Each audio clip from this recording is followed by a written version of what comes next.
नमस्कार, लोकतंत्र में स्वागत है आपका और मैं हूं आपके साथ नेहा दुबे। लोकतंत्र में आज हम बात करेंगे यूपी की निर्भया के साथ हुई दरिंदगी की, बात करेंगे यूपी पुलिस पर उठ रहे सवालों की, बात करेंगे हाथरस में गैंग रेप पीड़ित की मौत के बाद अंतिम संस्कार में आकर पुलिस ने इतनी हड़बड़ी क्यों दिखाई, आधी रात में पुलिस ने क्यों अंतिम संस्कार किया, परिवार वालों की मांग को पुलिस ने क्यों नहीं सुना, क्या पुलिस ने परिवार वालों की इजाजत लेकर यह अंतिम संस्कार किया या फिर जबरन कर दिया, क्या सरकार के एसआईटी जांच से यूपी की निर्भया को इंसाफ मिलेगा, क्या पुलिस सिर्फ दामन बचाने के लिए इतनी हड़बड़ी मचा रही थी, क्या पुलिस ने हाथरस कांड में अपना फर्ज निभाया है या फिर नहीं। इन तमाम सवालों के आज हम जवाब ढूंढेंगे, लेकिन उससे पहले आपको दिखाते हैं ये रिपोर्ट।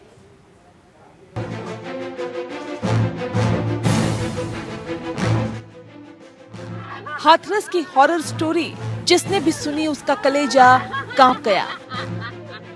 हाथरस की बेटी की दरिंदगी की दास्तान जिसने भी सुनी उसके पैरों के नीचे से जमीन खिसक गई। यूपी के हाथरस में कलेजे को चीर देने वाली तस्वीर सामने आई जिससे लोग गुस्से से लाल हो गए। गैंगरेप पीड़ित बेटी की मौत पर इंसाफ के लिए एक मां खाकी के पैरों तले हाथ फैलाते दिखी तो आंसू का सैलाब बह गया। महिला पुलिसकर्मी के आगे आंचल फैलाकर अपनी बेटी के गुनहगारों को सजा दिलाने की गुहार लगाती रही। मां को देखकर भी वर्दी का कलेजा नहीं पसीजा, आंखों से आंसुओं का सैलाब बहता रहा। बेटे के साथ हुई दरिंदगी का दर्द लिए एक मां इंसाफ की गुहार लगाती रही। हाथरस की बेटी तो इंसाफ की गुहार लगाते लगाते दर्द से कराहते कराहते इस दुनिया से अलविदा कह गई, लेकिन उसके साथ दरिंदगी का खेल खेलने वाले अब भी जिंदा है। हम चाहते हैं हमारी बेटी को घर तक ले जाया जाए। हमारे जो हिंदू नियम है, हमें हल्दी वगैरह लगानी होती है, हम अपनी बेटी को हल्दी वगैरह लगा के हमारी आखिरी बच्ची की विदाई है। अब लौट के तो दोबारा नहीं आएगी। हम अपनी बच्ची की अपने घर से ही दरवाजे से ही विदाई करना चाहते हैं। दिल्ली के सफदरजंग अस्पताल में मौत के बाद गैंगरेप पीड़िता की शव को हाथरस लाया गया। एम्बुलेंस को देखकर परिवार के लोग बिलखते दिखे। पुलिस जल्द से जल्द अंतिम संस्कार करने पर आमादा थी। परिवार वाले अपनी बेटी के शव को ले जाने की जिद पर अड़े हुए थे, लेकिन पुलिस ने आनन फानन में सुबह होने का इंतजार नहीं किया और आधी रात में ही अंतिम संस्कार कर दिया। हाथरस की बेटी का रात के अंधेरे में गुपचुप तरीके से अंतिम संस्कार पर सियासी दल और सामाजिक संगठन सवाल उठा रहे हैं, लेकिन पुलिस कह रही है कि घर वालों की सहमति से अंतिम संस्कार किया गया है। पुलिस का कहना है कि देर होने से शव खराब भी हो रहा था, इसीलिए रात में अंतिम संस्कार किया गया। पुलिस ने बताया कि अंतिम संस्कार के वक्त पीड़िता के परिवार वाले भी मौजूद थे। उनके जो बेटे हैं उनसे बात हुई थी और उन्होंने सहमति दी थी कि रात को अंतिम संस्कार कर दिया जाए। उसके बाद जब यहाँ पर आया तो जो शव वाहन था उसके आगे लगभग 4-5 महिलाएं लेट गई थी और मैं तुरंत से, क्योंकि मैं यहीं पे था 200-300 मीटर की दूरी पे, मैं तुरंत से आया और 10-15 मिनट हमारी बात हुई। उसके बाद शव वाहन को इनके घर पे लाया और लगभग 1-1.25 घंटे वहाँ पे खड़ा रहा और उसके बाद इन्हीं की सहमति से उसका अंतिम संस्कार किया गया। पुलिस कह रही है कि अंतिम संस्कार घर वालों की मर्जी से हुआ है, लेकिन घर वाले कह रहे हैं कि पुलिस ने जबरदस्ती अंतिम संस्कार किया और उन्हें आखिरी बार चेहरा तक नहीं देखने का मौका मिला। घर वाले यहाँ तक कह रहे हैं कि नहीं पता कि किसे जलाया गया। परिवार वालों का आरोप है कि हम उनसे कहते रहे कि कम से कम सुबह होने का इंतजार करें, लेकिन हमारी एक नहीं सुनी गई। उन्होंने तो हमारे रीति रिवाजों तक का ख्याल नहीं रखा। कैसा अंतिम आपको घर में बंद कर दिया था? हाँ। किसने बंद कर दिया था आपको घर में? पुलिस वाले ने कहा कहते हैं भीतर बंद कर दे और कहा कहते उन लोगों ने बेटी की बॉडी को लेके चले गए। तो आपने बॉडी देखी थी? आपकी बेटी की बॉडी है? नहीं। किसकी बॉडी लग रही थी आपको? अब जी ना मालूम कौन की। हाथरस कांड के बाद योगी आदित्यनाथ सरकार ने एसआईटी गठित कर 7 दिन में रिपोर्ट मांगी है। सरकार ने इस मामले की सुनवाई फास्ट ट्रैक कोर्ट में चलाने की बात कही है। आरोपियों की गिरफ्तारी हुई। पीएम नरेंद्र मोदी ने भी इस मामले में संज्ञान लेते हुए सीएम योगी आदित्यनाथ से बात कर दोषियों के खिलाफ सख्त कार्रवाई के निर्देश दिए हैं। योगी के मंत्री भूपेंद्र चौधरी जब हाथरस पहुंचे तो उन्हें स्थानीय लोगों के गुस्से का सामना करना पड़ा। दाह संस्कार के बाद सुबह दलित समुदाय के लोगों का गुस्सा भड़क गया। सर, हमारे ऊपर प्रशासन दबाव बना रहा था कि आप रात में ही इसके अंतिम संस्कार को कीजिए। हमने केवल मना कर दिया कि हम करेंगे तो केवल सुबह करेंगे, अब नहीं करेंगे। रीति रिवाज पूरे से रस्मों से पूरे करेंगे, इस संस्कार को अंतिम विदाई है। पर उन्होंने नहीं माना, करना है तो अभी कर दीजिए और नहीं तो फिर हम अपने आप देख लेते हैं। फिर उन्होंने, अब सारा प्रशासन था, डीएम एसडीएम सभी लोग थे, तो उन्होंने सभी दबदबा बना के अब रात को अंतिम संस्कार कर दिया। जबरन दाह संस्कार करने के मामले ने तूल पकड़ लिया। विपक्ष को बैठे बैठाए मौका मिल गया।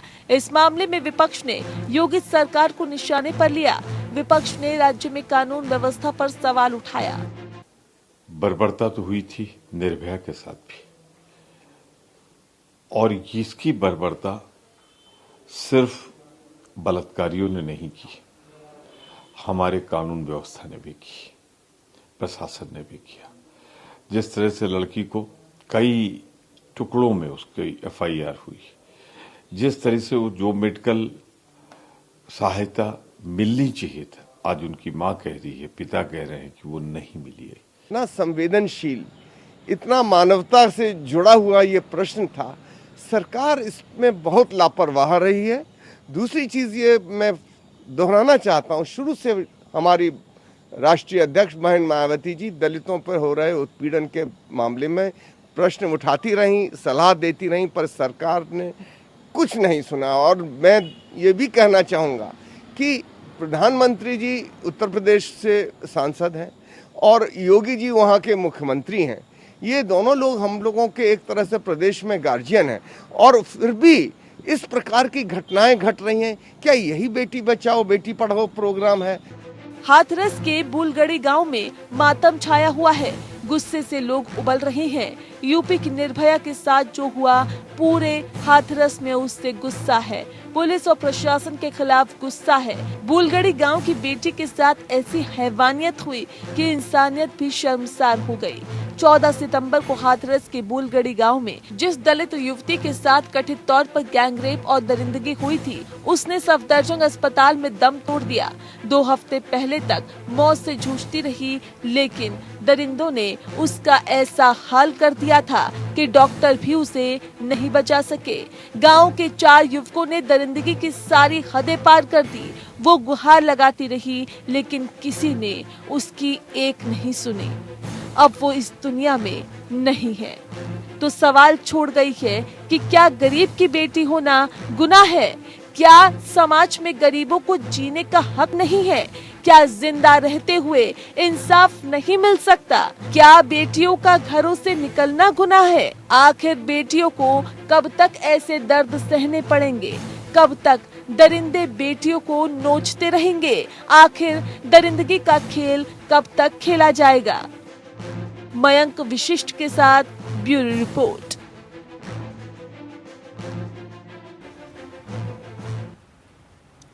दरअसल लोकतंत्र में आज हम इसी मसले को उठाएंगे और इस मसले की तह तक जाने की कोशिश करेंगे। लोकतंत्र में दरअसल बात आज होगी हाथरस की बेटी की। हाथरस की बेटी के साथ ही हम सवाल पुलिस प्रशासन से भी पूछेंगे। सवाल उस बात पर भी होगा कि आखिर मौजूदा सरकार के मौजूदा कार्यकाल में अगर इस तरह की घटना घट जाती है तो इसके लिए जिम्मेदार कौन है और क्या इस पर राजनीति करना जायज है। इन तमाम मसलों का आज हम तह तक जाने की कोशिश करेंगे, तमाम सवाल पूछेंगे। हमारे साथ खास मेहमान मौजूद है, उनसे आपका तारुफ करा देते हैं।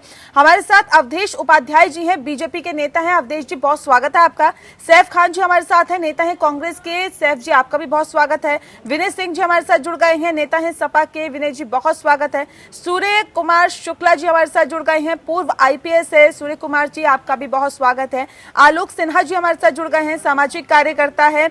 आलोक सिन्हा जी बहुत स्वागत है आपका। और सीधे हमारे साथ मयंक वशिष्ठ हमारे संवाददाता जुड़ गए हैं हाथरस से। सीधे सबसे पहले रुक करेंगे मयंक का। मयंक आपसे जानना चाहेंगे, क्योंकि इस खास कार्यक्रम की हम शुरुआत करें, ग्राउंड जीरो पर क्या असलियत है, क्या रियलिटी है, किस तरह की दिक्कतों का सामना अभी पीड़ित के परिवार वालों को करना पड़ रहा है और अभी किस तरह की चीजें वहां पर चल रही है, हमें तफसील से बताएं। जी नहीं है, मैं बताता हूँ कि सारा जो है पीड़िता के पिताजी को बुलाया गया है और उन्हें बताया गया है कि आप मतलब पुलिस समझौता करने के मूड में है पूरा। और उसके बाद में यह भी देखा जाता है कि पीड़िता के जो घर वाले हैं वह पूरी तरह से अपने आप को यह कह रहे हैं कि जबरदस्ती पुलिस उठा रही है, ले जा रही है। जी नेहा, जबरदस्ती पुलिस उठा रही है, ले जा रही है। अब क्या कुछ कहना है, क्योंकि पीड़ित के परिवार वाले ये भी आरोप लगा रहे हैं कि उनकी रजामंदी के खिलाफ ये अंतिम संस्कार किया गया, पुलिस जबरन लेके गई पीड़िता की बॉडी को और उसके बाद इस अंतिम संस्कार किया गया। अब क्या कुछ कहना है परिवार वालों का? परिवार वाले ये कह रहे हैं कि हिंदू नीति के अनुसार जो 4 बजे वाली वो थी कि एक जो दाह संस्कार किया जाता है 4 बजे किया जाता है, लेकिन रात में पुलिस ने 2:30 बजे ही दाह संस्कार कर दिया गया। बिल्कुल। सवाल इस बात को लेकर है, क्या ये जायज है, क्या ये उचित है? एक सवाल यहाँ पर सूर्य कुमार शुक्ला जी आपसे बनता है, क्योंकि जाहिर तौर पे पुलिस प्रशासन की क्या प्रणाली होनी चाहिए ये आपसे बेहतर कोई नहीं जानता। क्या वाकई आपको लगता है कि ये जो कार्य प्रणाली पुलिस की देखी गई है, क्या ये जायज थी? पुलिस से अपनी नेहा जी, मयंक, मैं लौटूंगी आपके पास। मयंक बने रहिए हमारे साथ। सूर्य कुमार जी से सवाल है मेरा। जी नेहा जी, ये इसको एक नजरिए से और भी देखिए कि पुलिस को 2:30 बजे रात, जिस समय सारे लोग सो रहे होते हैं, नॉर्मल लोग, उस समय अगर पुलिस के सारे अधिकारी कर्मचारी अपनी ड्यूटी पर खड़े हैं तो जरा ये भी तो गौर करिए कि कोई तो मजबूरी होगी कि रात की नींद छोड़ करके वो उस लेडी के जिसके साथ ये बर्बरता हुई उसका अंतिम संस्कार कराने के लिए खड़े हैं। और ये तो फैशन है आजकल की हाँ पुलिस के सारी बुराई कर दी जाए, लेकिन जिस दिन किसी की बुराई करने का, देखिए आपके तस्वीर में दिख रहा है कि लाठी मारने के लिए लोग उतावले हो रहे हैं और रात में पुलिस उनकी लाठी छीन के रख रही है। खबर ये मिली कि अगले दिन सवेरे गांव में इतना टेंशन हो गया था, 2 ग्रुप थे, एक ग्रुप में पीड़ित थे, एक ग्रुप में जो मुलजिम थे, और दोनों में आगजनी, लाठीचार्ज और मारपीट होने का, दंगा होने का पूरा अंदेशा था। ऐसी स्थिति में अगर पुलिस ने सक्रियता दिखाकर रात में अंतिम संस्कार करा दिया तो उससे पुलिस ने कोई कमाई नहीं कर ली, पुलिस ने कोई घूस नहीं ले ली, ना पुलिस ने सूर्य कोई कुमार जी, एक सटीक सा जवाब मुझे दीजिए। क्या ये पुलिस के पास अधिकार है या पुलिस के पास ये अधिकार होता है कि अगर पीड़ित की डेथ हो जाती है तो उसकी जो बॉडी है वो परिवार को सौंपी जाए, या फिर ये अधिकार होता है कि जाके अंतिम संस्कार कर दिया जाए, वो भी आधी रात को? हाँ नेहा जी, धारा 144 के अंतर्गत मजिस्ट्रेट को और पुलिस को यह अधिकार होता है कि कानून व्यवस्था कंट्रोल करने के लिए, दंगे को बचाने के लिए, लोगों की जान माल बचाने के लिए अगर पुलिस चाहे तो मजिस्ट्रेट को रिपोर्ट करके उनसे आदेश लेकर के रात में भी अपना अंतिम संस्कार करा सकती या कोई भी काम। लेकिन सर ऐसी कौन सा घटना घटी जा रही थी सर? ऐसा क्या हो गया था कि रात को, आधी रात को अंतिम संस्कार करना पड़ा, जबकि परिवार चिल्लाता रहा, बिलखता रहा, उनके माँ बाप रोते रहे कि हमें कम से कम अंतिम दर्शन तो करने दीजिए, कम से कम हमें 10 ही मिनट के लिए, लेकिन अपने घर तो ले जाने दीजिए। ऐसी कौन सी जरूरत आन पड़ी थी सर? किया इस बात को, पुलिस ने पूरा प्रयास किया, दिल्ली से डेड बॉडी को वापस लाई कि लोग देख लें, उन्होंने उनका अंतिम दर्शन किया। उसके बाद एलआईयू ने यह रिपोर्ट की कि सवेरे दोनों पार्टी में इतना टेंशन है कि दंगा हो जाएगा, गांव में लाठियां चलेंगी, गोलियां चलेंगी और बवाल इतना बढ़ जाएगा कि संभालना कठिन हो जाएगा। ऐसी हालत में जिले के डीएम, एसपी सब भागे कि बवाल बढ़ न जाए। आप सोचिए कि किस तरह वो अपनी ड्यूटी करने के लिए तत्पर हो रहे हैं और ढेरों लोग पुलिस की बुराई करने के लिए, जैसे लगता है पुलिस को बड़ा फायदा हो जाएगा। ठीक है सैफ खान जी, हालात बिगड़ सकते थे, इसलिए पुलिस ने ये कदम उठाया, ऐसा कहना है सूर्य कुमार शुक्ला जी का। कैसे देखते हैं आप इसे? नेहा, मुझे बड़ी अफसोस हुआ कि हम आईपीएस ऑफिसर हैं और बातें करते हैं। मुझे बड़ा आश्चर्य हुआ।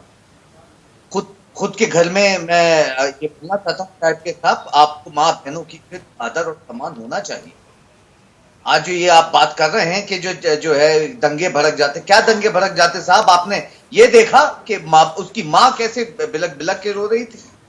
देश की माँ रो रही थी, देश की बच्ची के ऊपर हुआ है अत्याचार, बच्ची का रेप हुआ है। और आजकल हमें देखने को मिल रहा है नया, और ये हम लगातार देख रहे हैं कि उत्तर प्रदेश में जो है, जब से ये सरकार भारतीय जनता पार्टी की आई है तो 24% क्राइम जो है महिलाओं के खिलाफ बढ़ चुका है, 27% क्राइम दलित महिलाओं के खिलाफ बढ़ चुका है, उत्पीड़न बढ़ चुके हैं, रेप बढ़ चुके हैं। यहां तक कि मैं ये बताना चाहता हूं, WCD वुमेन चाइल्ड डेवलपमेंट की तरफ से जो है ये सामने बोला गया था, महिला आयोग की तरफ से ये सामने आया था कि सीवियर एक्शन और कदम उठाने की जरूरत है इस सरकार को, तब भी कोई ऐसे कदम जो है हमें नजर नहीं आए।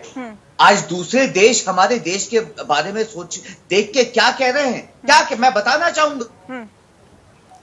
ठीक है, जाहिर तौर पे ये यहाँ पे सवाल खड़ा हो जाता है, लेकिन सवाल इस बात को लेकर भी है विनय सिंह जी कि 8 दिन सर लग गए थे रिपोर्ट दर्ज होने में, 8 दिन से रिपोर्ट दर्ज नहीं हुई। बावजूद इसके अब जब इस तरह के हालात खराब हो गए हैं और इस तरह से पीड़िता की मृत्यु हो जाती है, डेथ हो जाती है, उसके बाद राजनीतिक पार्टियां इस पर राजनीति करती है। क्या राजनीति करने का ये मुद्दा है क्या? नेहा जी, अभी हम बात सुन रहे थे शुक्ला जी की। हाँ। बड़ा मैं अवाक रह गया आपकी बात सुन करके। आपने उस पर कतई बात नहीं किया कि जब उस पीड़िता के साथ रेप हुआ, जब वह 14 दिन तक जो है वो अस्पताल में झेलती रही और उसके मुजरिमों के खिलाफ जो FIR होता है वो मामूली छेड़छाड़ का होता है और उन्हें गिरफ्तार नहीं किया जाता है। जब बहुत ज्यादा दबाव पड़ता है मीडिया और सारे लोगों का, तब उन्हें गिरफ्तार किया जाता है। और उसके बाद कहते हैं शुक्ला जी की वो लॉ एंड ऑर्डर के वजह से उनका जो है दाह संस्कार इस तरह से किया जाता है। कौन से लॉ एंड ऑर्डर की बात करते हैं आप? इस तरह का चोरों के तरह से रात में छुप करके आप दाह संस्कार कर रहे हैं और अपराधियों के डर के मारे आपकी पुलिस कहती है डरी हुई है इतना ज्यादा, वो उनसे उनके डर के मारे जो है वह दिन में दाह संस्कार नहीं, एक माँ को अपनी बेटी को देखने नहीं देना चाहती है। फेल है उत्तर प्रदेश की योगी सरकार, यह पूरी तरह से फेल हो चुकी है। जिस प्रदेश में जिसके गृह मंत्री खुद मुख्यमंत्री होते हैं और इस तरह का लॉ एंड ऑर्डर है, इस तरह का जंगल राज कायम है, शर्म आनी चाहिए, उनको अपने पद से इस्तीफा दे देना चाहिए। आप बताइए कि वो लड़की तड़पती 14 दिन तक, उसके घर वालों से कहा जाता है कि आपको एम्स में भर्ती कराया जाएगा, सफदरगंज में ले आकर के छोड़ दिया जाता है। 14 दिन तक वो लड़की लड़ती रहती है, एक दिन में वो मर जाती है। उस लड़की की बड़ा सवाल है कि 8 दिन रिपोर्ट दर्ज होने में लग जाते हैं, 14 दिन हॉस्पिटल में लग जाते हैं। ये राजनीतिक पार्टियां जो आज प्रदर्शन कर रही है, ये कहाँ थी उस वक्त? ठीक है सर, मैं लौटूंगी आपके पास। अवधेश जी, पुलिस ने उनकी हत्या की है, पेट्रोल डाल करके किस तरह से उनको जलाया गया है, वह दूसरी बार हत्या की गई, वो मानवता की हत्या है, वह उसके धर्म की हत्या है, जाहिर तौर पे शर्मनाक है, शर्मनाक है सर, शर्मनाक है। आप बिल्कुल सही कह रहे हैं, लेकिन ठीक है, आपको कम से कम समझना चाहिए, आपको ये समझना चाहिए कि आप डरते हैं, आप डरते हैं अपराधियों से, आप अपराधियों से डरते हैं, अपराधियों के डर के मारे करते हैं, आप रात में उसका दाह करते हैं अपराधियों के। अवधेश जी, की बात है, सर ये खाकी के ऊपर सवाल है। सूर्य प्रकाश जी, सूर्य कुमार जी, ये खाकी के ऊपर सवाल है सर, और ऐसा पहली बार नहीं हुआ है कि खाकी के ऊपर सवाल उठे हैं, इससे पहले भी कई मर्तबा इस तरह की हरकतें खाकी करती हुई आई है। ठीक है अवधेश जी, और आप बात करते हैं मुझे कोई आपत्ति नहीं है राजनीतिक ठीक। अवधेश जी से बीजेपी के नेता भी सर हमारे साथ है, मौजूदा सरकार है इनकी, उनसे पूछ लेते हैं। एक सेकंड सर, विनय जी, उत्तर प्रदेश है जहाँ पर जिन्हें बेच दिया जाया करते हैं, क्या नहीं करते? इसी योगी सरकार में पूरा लाभ के लिए IPS अधिकारी जिला को बेच देते हैं। ये वही उत्तर प्रदेश है। किस उत्तर प्रदेश की बात करते हैं आप, जहाँ पे पूरा जिला बेच दिया जाता है? आप उसी उत्तर प्रदेश की बात करते हैं जिसकी अगुवाई माननीय मुख्यमंत्री हमारे योगी आदित्यनाथ महाराज करते हैं, उसी उत्तर प्रदेश की बात करते हैं। ठीक है, लेकिन नहीं, यहाँ पे एक सवाल इस बात को लेकर भी खड़ा हो जाता है कि कि आखिर क्या इसी तरह की हम उम्मीद करते हैं। अवधेश जी, ठीक है सर, लौटेंगे आपके पास। अवधेश जी से मेरा एक सवाल है सर। नहीं ऐसे नहीं सर, लड़की की हत्या की है आपने, उसके विनय संस्कार की हत्या की है, आपने धर्म की हत्या की है, ये साजिश है, ये माननीय मुख्यमंत्री और पुलिस विभाग की मिलीजुली साजिश है। अंतिम संस्कार न करिए, अगले दिन आग लगने दीजिए पूरी जगह, सोचिए क्या परिणाम होता। कैसे आग लग जाता? कौन लगा देता? कौन लगा देता? अवधेश जी सवाल इस बात को लेकर है। नहीं ऐसे नहीं होगा विनय जी। देखिए अगर इस तरह से करेंगे मुझे मजबूरन आपकी आवाज डाउन करवानी पड़ेगी सर, मुझे आपकी आवाज बंद करवानी पड़ेगी सर। विनय जी मुझे आवाज बंद करवानी पड़ेगी, इस तरह से नहीं चलेगा सर। अभी चुनाव में वक्त है सर, बहुत राजनीतिक मंच मिलेंगे, वहां पर आप बखूबी अपना बखान करना कि आपकी सरकार ने क्या किया था और क्या नहीं। ना ये मुद्दा राजनीति करने वाला है, ना मैं इसमें करने दूंगी, और ना ये मेरा चुनावी मंच है जहां पर आप आकर अपनी सियासी रोटियां सेकेंगे, बिल्कुल नहीं, कतई नहीं। और ना ये मुद्दा है ऐसा महिलाओं की हिफाजत के साथ जुड़ा हुआ है। जब मुद्दा उठाना चाहिए तब आप लोग उठाते नहीं है, और अब आप राजनीति करने से बाज नहीं आते। रुक जाइए यहीं पे। अवधेश जी सवाल इस बात को लेकर है कि जो हालात और जो स्थितियां फिलहाल उत्तर प्रदेश में है, क्या इसी तरह की उम्मीद की जा रही थी? बेटी बचाओ, बेटी पढ़ाओ, बेटी को आगे बढ़ाओ, तमाम तरह की योजनाएं आप लोग चला देते हैं। अपराधी जो छेड़छाड़ करेंगे उनके पोस्टर लगवाने की बात करते हैं, लेकिन जो ये चीजें निकल के सामने आ रही है, क्या यही है रामराज? नेहा जी, मैं बताना चाहूंगा कि आपको जो घटना हाथरस में हुई है वो बेहद दुर्भाग्यपूर्ण है, और उत्तर प्रदेश की बेटी मरी है, उसका दुख हमें भी है, ठीक है, बीजेपी को भी है और योगी सरकार को भी है। कानून अपना कार्य इस समय कर रहा है और सरकार आरोपियों को सख्त से सख्त सजा दिलवाने की कोशिश भी कर रही है। सर ये कैसा काम कर रही है सर सरकार? सर ये कैसा काम कर रही है मुझे बता दीजिए ना। 8 दिन रिपोर्ट दर्ज होने में लग जाते हैं, 8 दिन रिपोर्ट दर्ज होने में लग जाते हैं। खाकी खाई जो खौफनाक चेहरा सामने आया है, इस पर सवाल उठ रहे हैं।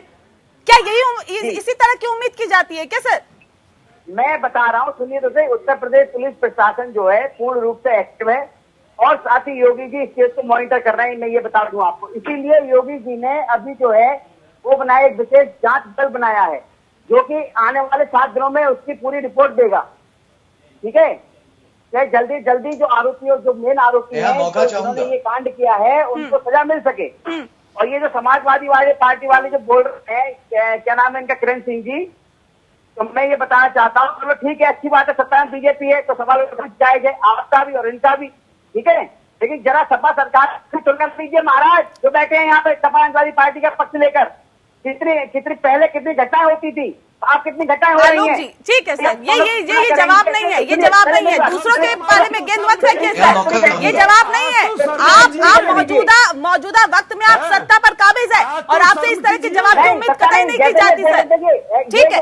आलोक जी सवाल इस बात को लेकर एक सेकंड ऐसे नहीं, एक सेकंड रुक जाइए। राजनीति कर रहे हैं, राजनीति करने का मौका नहीं है, राजनीति कर रहे हैं, शर्म आनी चाहिए आपको ऐसे मुद्दे पर राजनीति करने हो, भड़का रहे हो आप इसमें जाकर लोगों को, आपको शर्म आनी चाहिए। एक सेकंड रुके। अरे भैया सर एक सेकंड रुक जाइए। अवधेश जी सीएम थे उस जमाने में, समाजवादी पार्टी सरकार के 5 सीएम थे उस समय, आजम खान सीएम थे, ठीक है, रामगोपाल यादव सीएम थे। अवधेश जी जमीनी स्तर पर, अवधेश जी जमीनी स्तर पर किस तरह के हालात है? सामाजिक कार्यकर्ता हमारे साथ बैठे हुए हैं, वो उनसे जान लेते हैं सर, उनसे जान लेते हैं, ठीक है। आलोक सिन्हा जी, जमीनी स्तर पर सर किस तरह की दिक्कतों का सामना पीड़ित परिवार को करना पड़ता है? एक लड़की ऐसी जो कि अपनी आप बीती बता रही है, उसका बयान भी दर्ज होता है, बावजूद इसके 8 दिन लग जाते हैं रिपोर्ट दर्ज होने में। ये कितना शर्मनाक है। मैं पहले तो ये कहना चाहूंगा कि जो लोग यहाँ पे बैठे हैं आज के डेट में राजनीति ना करें, आज अपनी बेटी की बात करें। अगर बात करने आए हैं तो अपनी बेटी के लिए बात करें, क्योंकि जो मैं चाहे वो विनय जी हैं, चाहे ये IPS महोदय हैं, मैं इनको भी कहना चाहता हूं कि अगर लॉकडाउन ऐसी स्थिति में पुलिस पूरे देश को कंट्रोल कर सकती है, तो एक छोटी सी जगह जहां हम हाथरस की बात कर रहे हैं, क्या पुलिस प्रशासन हाथरस में लोगों को कंट्रोल नहीं कर पा रही है? बड़ा शर्मनाक है। फिर ये देश चलेगा और नहीं कैसे? कर पा रही है, तो ये देश भी चलेगा पुलिस पर कैसे? मैं सवाल पूछता हूं निशान है। आपसे। इस पे भी हम आएंगे हाँ, सर, इस पे और भी हम दूसरी आएंगे, चीज, इस पे हम बातचीत करेंगे। आलोक जी, जी माफ कीजिएगा, मुझे यहाँ रुकना पड़ रहा है, एक छोटे से ब्रेक के लिए मुझे यहाँ रुकना पड़ रहा है, लेकिन सवाल यही है कि क्या पुलिस प्रशासन नाकाम साबित हुआ? सवाल इस बात को लेकर है सूर्य कुमार जी, अगर बात ये हो जाती कि दंगा भड़क सकता था, तो क्या पुलिस अब तैनात कर दी गई, अब इतनी फोर्स तैनात कर दी गई है, क्या इस फोर्स को तैनात करते हुए क्या अंतिम संस्कार बखूबी नहीं किया जा सकता था क्या?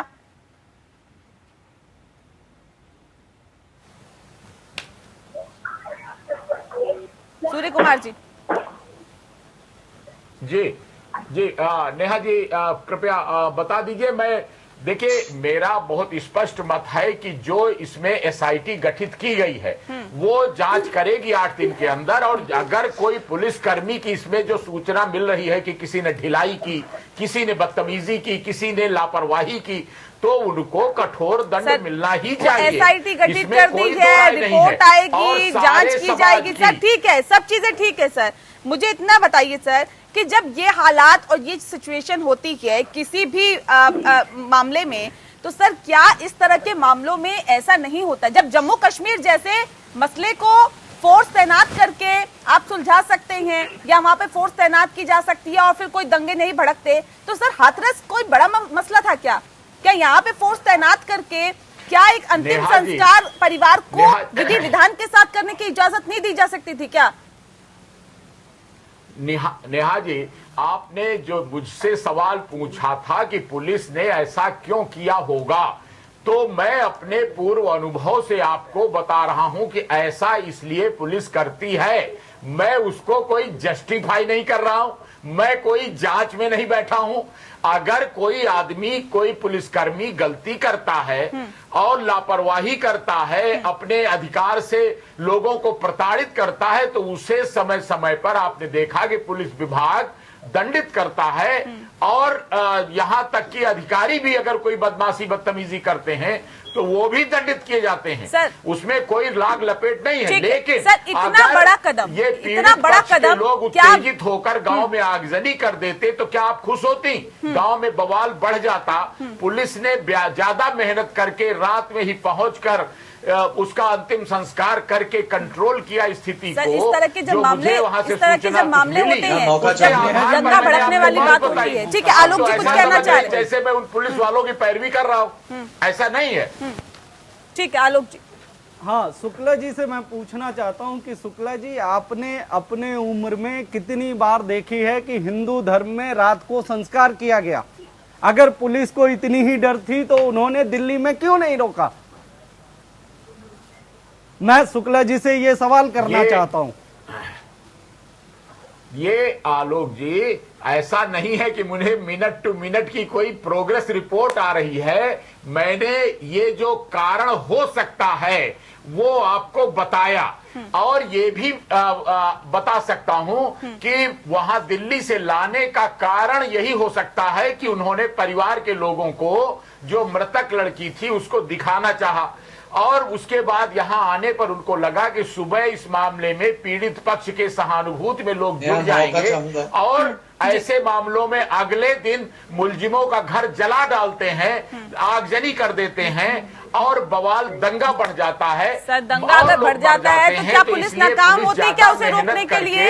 आज अगर फोर्स इतनी तैनात कर दी गई है सर, तो क्या हम ये माने कि पुलिस हमारी नाकाम है इन तमाम मसलों से निपटने के लिए, उस हालात से निपटने के लिए? और क्या इस तरह के हालातों को पहले कंट्रोल नहीं किया क्या पुलिस ने? सैफ जी कुछ कहना चाह रहे हैं सर, मैं लौटूंगी आपके पास, सैफ जी के पास चलते हैं जी। बहुत बहुत शुक्रिया नेहा, और मैं आपसे उम्मीद करता हूं कि मुझे जो है अपनी बात खत्म करने का मौका आप जो जी जी। मैं IPS officer Bharatiya Janata party के जो प्रतिनिधि यहाँ पे बैठे हुए, और आईपीएस ऑफिसर साहब से पहले सवाल पूछता हूँ कि कुलदीप सिंह सेंगर के ऊपर जब पॉस्को एक्ट लगा था तब भी उसकी गिरफ्तारी नहीं की, कितने पुलिस वालों को जो है सस्पेंड किया गया? मिनट की इंफॉर्मेशन नहीं मिलती आप ये कह रहे हैं, मगर मैं उसमें चाहूंगा कि भारतीय जनता पार्टी के विधायक थे, तब आईजी और बड़े बड़े आला अधिकारी जो है, आईपीएस ऑफिसर्स जो हैं, उनको आप जनाब करके बात करते हैं। हमने देखा है उत्तर प्रदेश में क्या जो है, जब शासन हो रहा है तो हालात हम देखें, और मैंने नेशनल क्राइम रिकॉर्ड ब्यूरो का स्टेट क्राइम रिकॉर्ड का आंकड़ा जो है जनता के सामने आपके चैनल के माध्यम के सामने जो है सामने रखा। आज हालात ये हैं कि 11 से 12 जो है पर दिन के छोटी छोटी बच्चियां जो है वो दिन में, ये हालात उत्तर प्रदेश के। और ये मैं ये भारतीय जनता पार्टी को बताना चाहता हूं कि जब से 2017 में जब समाजवादी से अब जब भारतीय जनता पार्टी ने किया 60% जो है महिलाओं के ऊपर उत्पीड़न जो है और बढ़ चुके हैं। ये भी मैं नहीं कह रहा, नेशनल क्राइम रिकॉर्ड। अब सवाल ये नहीं उठता कि जो है बच्ची जो लड़की थी, अब जो बच्ची थी उसको जो है अंतिम कैसे करता है। सवाल ये उठता है कि उत्तर प्रदेश में जो है ऐसे हालात बढ़ते क्यों जा रहे हैं। सवाल ये उठता है कि हमारे देश में जो है विमेन के ऊपर जो है महिलाओं के ऊपर उत्पीड़न क्यों बढ़ते जा रहे हैं, रेप क्यों बढ़ते जा रहे हैं, अत्याचार क्यों बढ़ता जा रहा है। ये वही सरकार, हाँ ये वही सरकार थी जो आई थी ये क्लेम करके कि हम जो है सबका हम छोड़ दिया जाएगा, हम जो है बिल्कुल नहीं। सवाल ये है कि तमाम तरह के अभियान चला दिए जाते हैं, तमाम तरह की योजनाएं चलाई जाती है, लेकिन यूपी की हाथरस की बेटी की बात आज हम कर रहे हैं क्योंकि यूपी पुलिस पर अब सवाल उठ रहे हैं। सवाल इस बात को लेकर भी उठ रहे हैं कि आधी रात को आकर अंतिम संस्कार क्यों किया गया, आखिर क्यों इतनी हड़बड़ी थी। एक सवाल इस बात को लेकर भी है अवधेश उपाध्याय जी कि इतनी हड़बड़ी क्यों थी इतनी हड़बड़ी सर। ये अगर अंतिम संस्कार सुबह पूरे परिवार की इजाजत से होता तो क्या दिक्कत हो जाती क्या? बहुत बढ़िया है। मैं बताना चाहूंगा जैसा कि शुक्ला जी ने बताया था, हमारे आदरणीय हैं, आईपीएस रह चुके हैं, जिनको अनुभव ज्यादा है इन चीजों का। इन्होंने बताया धारा 144 के अंतर्गत ये पुलिस प्रशासन को मतलब रहता है, उसके तहत ही कर सकते हैं कि कहीं मतलब दंगा न भड़क जाए। आप भी ये देख रहे हैं, आपके चैनल पर जो लोग बैठे हैं, अब इन्हें ये सोचना चाहिए इस पर राजनीति करनी चाहिए क्या? ये जो बातें कर रहे हैं इतनी बड़ी बड़ी, ठीक है, निर्भया कांड के जो आरोपी थे उन्हें सजा दी गई, ठीक है। अवधेश जी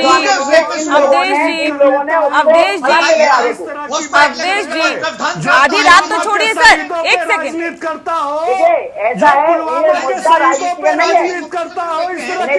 का मुद्दा नहीं है, राजनीति का मुद्दा नहीं है। एक बात बताइए न्याजी, मैं आपसे पूछ रहा हूँ, में कोई भी अपराध हुआ क्या अपराधी पकड़ा नहीं गया? आप बताइए मुझे सर, अपराधी पकड़ा गया या नहीं पकड़ा गया, आप मुझे ये बता दीजिए कि 8 दिन में रिपोर्ट दर्ज होती है। एक सेकंड, 8 दिन में रिपोर्ट दर्ज होती है, जब दबाव पड़ता है तो जो आरोपी है उनको पकड़ा जाता है, क्यों इतनी लेट लगती थी सर? समाजवादी पार्टी जानता है, उसको बता, उसकी बात मत कीजिए आप विनय जी। समाजवादी पार्टी में जब समुदाय का विकास हुआ था तो सब जानते हैं, आप कैसी बातें कर रहे हैं। आज के जमाने में 5 सीएम हुआ करते थे, समाजवादी पार्टी 5 सीएम हुआ करते थे, यहाँ तो एक है तो शर्म करो सर। ये जाहिर तौर पे ये सियासत करने का विषय नहीं है सर, ये राजनीति करने का विषय नहीं है। शर्म आती है मुझे कि जब भी इस तरह के कोई मसले आते हैं तो आप लोग राजनीति करने से बात नहीं आते। आलोक जी, जब जमीनी स्तर पर हम देखते हैं सर, ये इस तरह के मामले कम नहीं हो रहे हैं। अगर जल्दी से जल्दी मुलजिमों पर कड़ी कार्रवाई की जानी चाहिए, अरे फांसी दी जाए, फांसी दी जानी चाहिए इनको। अरब में कानून होता है कि चौराहे पर गोली मार दी जाती है खड़ा करके। हम लोगों को भी इस तरह का कि 1 महीने के अंदर कड़ा कानून, इनको तुरंत जांच पड़ताल करके गोली मार दी जानी चाहिए, तब इस तरह की घटनाएं रुकेंगी। और दूसरा, जांच पड़ताल करके गोली मार देनी चाहिए। हमारी समस्या ये है कि जल्दी सजा नहीं हो पाती। कानून पर विश्वास रखना चाहिए, संवैधानिक तरीकों पर विश्वास रखना चाहिए, कोर्ट पर विश्वास रखना चाहिए। लेकिन आलोक जी, ये भी एक मुख्य वजह है जो मैं कहना चाहता हूँ। ये जब देश की बात करते हैं और समाज की बात करते हैं और बहन बेटियों की बात करते हैं तो सिर्फ और सिर्फ कैंपेनिंग करने से नहीं होगा। वो चाहे कोई भी पार्टी हो, बेटी बचाओ बेटी पढ़ाओ का इन्होंने नारा दिया। आज के डेट में बेटियां बच भी रही हैं और पढ़ भी रही हैं। वो बचा कौन रहा है? वो हम लोग बचा रहे हैं। अवधेश जी एक बार पहले मेरी बात सुनिए प्लीज। नहीं एक बार बात सुनिए, पहले बात सुनिए।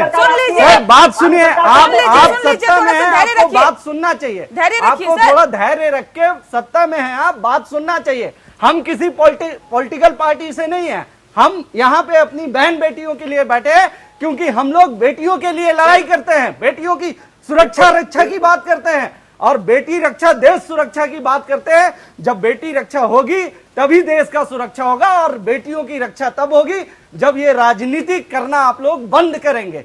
आज मैं पूछता हूं कि 14 दिन, एक मिनट सर, एक मिनट मेरी बात सुने। अगर आप लोग रियल में पॉलिटिकल हैं तो आपको हमारी बात सुननी चाहिए, क्योंकि आप लोग जनता की बात सुनने के लिए बैठे हुए हैं। और जनता कौन है? मैं ही हूं, क्योंकि मैं जनता का प्रतिनिधित्व नहीं हूं, मैं अपने जो बहन मरी है उसका भाई बोल रहा हूं। एक भाई बैठा हुआ है यहाँ, वो भाई का दिल लेकर बैठा हुआ है। मैं पूछना चाहता हूं कि विनय जी, 14 तारीख को जब कंप्लेन हुआ, 14 तारीख को केस गई, तो तब आप लोग कहां थे? चलिए मैं बीजेपी वालों को बोलता हूं कि ये सबसे बुरे हैं, लेकिन उस समय कांग्रेस कहां थी? उस समय सपा कहां थी कि उसको न्याय दिला सके? उस 14 से लेके और 22 तारीख तक में गिरफ्तारी नहीं होती है। सैफ जी, क्या इस दिन का इंतजार किया जा रहा था क्या सर? इस दिन का इंतजार किया जा रहा था कि जब ऐसी स्थिति आएगी तब हम भी अपना तमाम नारेबाजी लेकर सड़कों पे उतर जाएंगे राजनीतिक रोटियां सेकने के लिए? देखिए नेहा जी, सैफ जी, समाजवादी सैफ जी, पार्टी के आऊंगी, लोग अलीगढ़ भी गए थे, दिल्ली भी पहुंचे थे, बराबर समाजवादी पार्टी के लोग आवाज उठा रहे हैं, हमारे माननीय राष्ट्रीय अध्यक्ष जी आवाज उठा रहे हैं। अब नहीं शर्म बची है भारतीय जनता पार्टी में, तो क्या किया जाए? जब भारतीय जनता पार्टी के राज में कानून बिक रहा है, जिले बिक रहे हैं, अधिकारी बिक रहे हैं, तो क्या किया जाए? सर, यूपी में जब आपकी सरकार थी तब क्या हुआ था मुझे सब पता है सर, वो भी बताऊंगी। मैं भी सैफ जी को बोलने दीजिए। जो भी लोग इस घटना के पीछे हैं उनको जल्दी से जल्दी कठोर दंड मिलना ही चाहिए, फांसी होनी चाहिए। ठीक है सर, सैफ जी जवाब देने वाले हैं उनको भी जल्दी से जल्दी बर्खास्त किया जाना चाहिए। ऐसे लोग नौकरी में रहने लायक नहीं। क्या योगी सरकार के पहले शुक्ला जी जिला बिकते थे? जनता की शुक्ला जी, क्या पहले योगी सरकार के पहले आप भी IPS रहे, जिला बिकते थे? ये इस बारे में राजनैतिक टिप्पणी नहीं, क्या जिला बिकते थे? बताए ना, क्या जिला बिकते थे? चोरी आज योगी सरकार में योगी जी गृह मंत्री है, भ्रष्टाचार के सबसे चहेते प्रमुख सचिव गृह है। भ्रष्टाचार ठीक है सर, योगी जी ऐसे नहीं, जब कोई सूर्य कुमार जी, गड़बड़ी होती है विनय जी, ठीक है, अपनी बारी का इंतजार करिए सर। जब आपसे सवाल पूछा जाएगा तब जवाब दीजिएगा।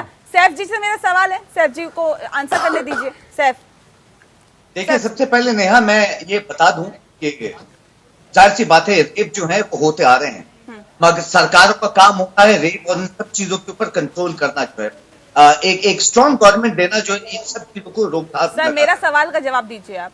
सवाल मेरा ये मैंने है, आपकी बात, हाँ, आपकी कांग्रेस कहाँ थी? आपकी बात, इस बात का इंतजार किया जा रहा था क्या? और सुनिए, सिर्फ रेप और ये अत्याचारों के लिए और महिला की उत्पीड़न के लिए आप जो है लगातार इंडियन नेशनल कांग्रेस की बात करती है। और अगर आप मेरी भी बात करें, मैं हर चैनल पे अपनी हर डिबेट के ऊपर जब भी महिलाओं के ऊपर हुआ है, ये आंकड़े मैंने जनता के सामने सिर्फ आपका मतलब कांग्रेस है और कांग्रेस का मतलब आप है क्या? आपके चैनल कांग्रेस पार्टी कार्यकर्ताओं से बनी होती है। आज आप सड़क पे उतर रहे हैं सर, तमाम राजनीतिक पार्टियों के नेता सड़क पे उतर रहे हैं। आज आपके कांग्रेस पार्टी के कार्यकर्ता उतर रहे हैं। आपके सिर्फ टीवी चैनल पे डिबेट करने से क्या हम ये माने कि कांग्रेस पार्टी इसके खिलाफ आवाज उठा रही है? अगर हाँ, तो फिर आज ये प्रदर्शन करने की नौबत क्यों है सर?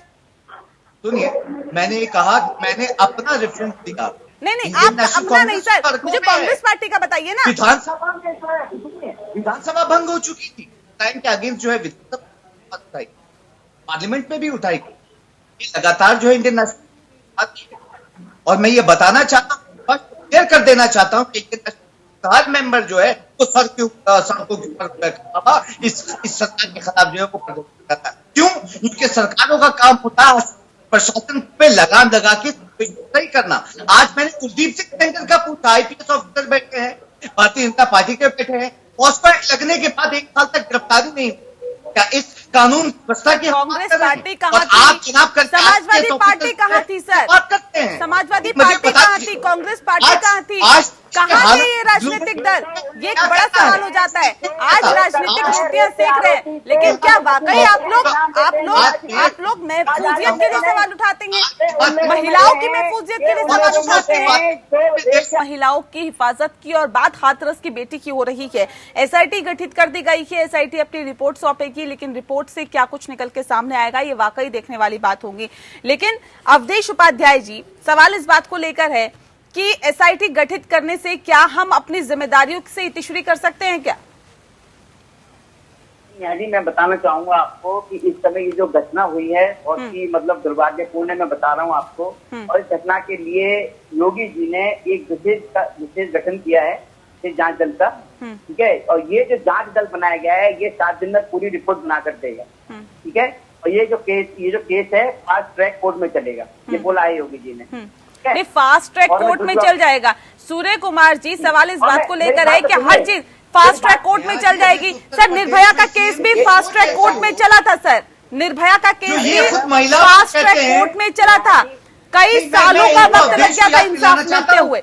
पीएम योगी जी की जो स्टेटमेंट है पीएम बनने से पहले पेमेंट नॉट केपेबल ऑफ आपने ये भी देखा होगा, उसमें दवाई गई मुस्लिम से, उनके मुजरिमों को सिलाई की मशीन दी गई, जो रेप के मेन आरोपी थे, आपने देखा होगा। आप समझ सकते हैं राष्ट्रवादी सरकार है, राष्ट्र समर्पित है।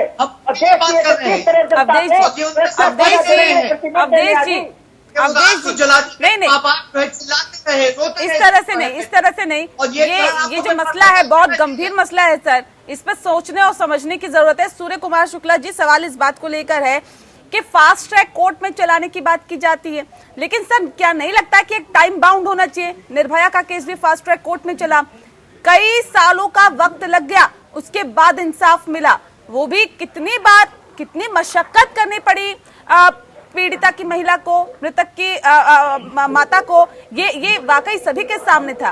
एक लंबा वक्त तक इंसाफ का इंतजार करना, ये भी एक वजह है कि आरोपियों के जहन में बिल्कुल भी खौफ और डर नाम की चीज नहीं है, और यही वजह है क्या इस तरह के मामले लगातार सामने आ रहे हैं? सूर्य कुमार शुक्ला जी।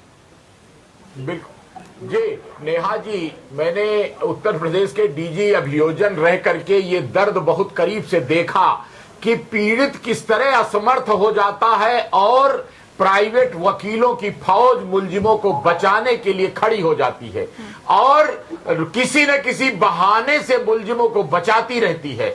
और इसी कारण समय बहुत लगता है। हमको बहुत आमूल चूल परिवर्तन अपनी न्याय व्यवस्था में करना पड़ेगा कि समयबद्ध, अभी कोई निर्धारित सीमा नहीं है कितने दिन में फैसला होगा। पुलिस के लिए तो है कि 90 दिन में चार्जशीट लगाओ, लेकिन जज साहब के लिए, अदालत के लिए कोई नियम नहीं कितने दिन में फैसला हो। आज आप देखिए कि आज लगभग 28 साल बाद बाबरी मस्जिद मामले में निर्णय आया है। तो जहां इतने महत्वपूर्ण मामलों में बहुत गंभीर न्यायिक सुधार की जरूरत है, टाइम बाउंड निर्णय 1 महीने में ऐसे मामलों में निर्णय होना चाहिए। सवाल इस बात को लेकर है कि ये जो मामले हैं एक लंबे वक्त तक खींचे चले आते हैं, ये कितनी बड़ी दिक्कत है समाज के लिए? क्योंकि जो आरोपी है, पहले जो पीड़िता है वो इस बात में जद्दोजहद करे, एक तो वो उस सिचुएशन से गुजर रही होती है जो वाकई ना वो किसी के साथ बोल सकती है ना बता सकती है, कितनी मुश्किलों से और कितने दिल पे पत्थर रख के अगर वो पुलिस के पास जाती है, रिपोर्ट दर्ज नहीं होती है, रिपोर्ट दर्ज भी हो जाती है तो आरोपी कब तक गिरफ्तार होंगे ये नहीं कहा जा सकता। आरोपी गिरफ्तार भी होते हैं तो कोर्ट आखिर कब तक चप्पलें घिसनी पड़ेगी कोर्ट तक, ये नहीं कहा जा सकता। तो ये जो एक लंबा प्रोसेस चलता है, ये जो कार्यप्रणाली है, ये कितनी ज्यादा ये कहा जा सकता है कि दुखदाई है? नेहा जी, जैसा कि मैं पिछले बार भी कहा था कि सबसे पहले सरकार को अगर मजबूती लानी है तो वो प्रशासन में लानी पड़ेगी, क्योंकि जब प्रशासनिक व्यवस्था ठीक होगी तभी लोग खुले विचार से जाके कुछ कह पाएंगे। मैं समाज सेवी होने के बावजूद मैं जब हाथरस के प्रभारी को फ़ोन करता हूं तो वो जवाब देने से मना करता है। अब आप समझ सकती हैं कि मेरे पास जनता का प्यार है, जनता का आशीर्वाद है, मैं समाज में बेटी रक्षा देश सुरक्षा मुहिम लेके आज 6 साल से ग्राउंड लेवल पे काम कर रहा हूँ। अगर हम जैसे लोगों को भी लोग जवाब नहीं दे पाते हैं तो आप समझे कि जो विक्टिम है वो कितना डरा हुआ है। वो कैसे, आपको लगता है, एक तो पुलिस वाले, आपको भी पता है लास्ट टाइम भी आपने यूपी में ही एक घटना सूर्य कुमार जी ने कहा कि पीड़ित का क्या दर्द होता है वो समझ सकते हैं, क्योंकि उन्होंने भी ग्राउंड लेवल जीरो पे रह के देखा है, काम किया है। लेकिन ऐसे में अगर खाकी आग में घी वाला काम करे तो उसे क्या कहेंगे सर? देखें नेहा जी, खाकी भी कहीं ना कहीं सरकार के अंडर में आती है। वो आपको भी मालूम है कि हम लोग जितने भी लोग हैं वो एक व्यवस्था के पार्ट हैं, और जब तक सरकार का सहमति और अनुमति नहीं होगा तब तक इस तरीके का कार्य एक डीएम भी इस लेवल पे गांव में नहीं कर सकता है। ये बहुत बड़ी चूक है। इस वजह से रात को 2 बजे 2:30 बजे, और वो भी जब उसकी मां कहती है कि भाई हम अपनी बेटी को अपने घर से विदा करेंगे। आप सोचे कि आज तक मैंने ऐसा केस नहीं देखा कि पुलिस बर्बरता, मतलब अमानवीय रूप उसका दिखा हो और अमानवीय तरीके से उन्होंने इस घटना को अंजाम दिया। सूर्य कुमार जी, सवाल इस बात को लेकर है जिस बात का जिक्र अभी आलोक जी कर रहे थे, क्या ये वाकई बिना शासन के आदेश के ये संभव नहीं था? ये नेहा जी, मैं अपने ज्ञान से, अनुभव से ये स्पष्ट बता सकता हूं कि जिलाधिकारी से न केवल सहमत विचार विमर्श करके, एलआईयू की रिपोर्ट देख करके और एरिया के सभी कुछ पब्लिक के विश्वसनीय लोगों से राय लेकर तभी इस प्रकार का निर्णय किया जाता है। और उसी के बाद इस प्रकार का कि अगर नहीं रात में किया गया तो ये हो जाएगा। इसलिए बृहत्तर जनहित में कभी कभी पुलिस इस प्रकार मजिस्ट्रेट के आदेश से काम करती है। मैं सर एक सवाल आपसे इसी पे कहना चाहूंगा कि जब आपको अनुमानित होता है कि हो सकता है, हो जाएगा, तो फिर आपकी पुलिस टाइट व्यवस्था करके क्यों नहीं इसको होने में रोकने में समर्थ है? क्यों रेप हो जाता है इस देश के अंदर? कैसे हो जाता है इस गांव में, इस शहर में, इस नुक्कड़ पे, इस चौराहे पे? आखिर पुलिस का कार्य क्या है, ये मुझे जानना है आपसे। पुलिस का कार्य 2 है। नंबर 1, अपराधों, बदमाशियों, दंगों को रोकने की कोशिश करना, और अगर हो जाए तो बदमाशों को पकड़कर अदालत में पेश करना और पैरवी करना। ठीक है, ये काम 2 ठीक है सर, मानते हैं कि नहीं खड़ी हो सकती सर, लेकिन अगर इस तरह के मामले सामने आते हैं तो कम से कम कार्रवाई तो कर सकती है पुलिस, कम से कम कार्रवाई तो कर सकती है। क्यों 8 दिन का एक लंबा वक्त लगता है रिपोर्ट दर्ज होने में? तो क्या ऐसे में खाकी पर सवाल नहीं खड़े होंगे? और ये मसला जाहिर तौर पे राजनीति करने का नहीं है, इससे ऊपर उठ के यहाँ पर सोचने की जरूरत है। एक चीज कहना चाहूंगा, सिर्फ एक चीज कहना चाहूंगा सर, क्योंकि तमाम राजनीतिक पार्टियों का हमने शासन देखा है सर उत्तर प्रदेश में। अब बीजेपी का भी देख रहे हैं, इससे पहले सपा का भी देखा है, बीएसपी का भी देखा है और हर राजनीतिक पार्टी का देख लिया है। लेकिन सवाल इस बात को लेकर है, नतीजा वही ढाक के 3 बात है। बड़े बड़े दावे और बड़े बड़े वायदे किए जाते हैं, लेकिन नतीजा उसका सिफर ही नजर आता है। बहरहाल बहुत शुक्रिया आप सभी मेहमानों का हमारे साथ इस खास चर्चा में शामिल होने के लिए।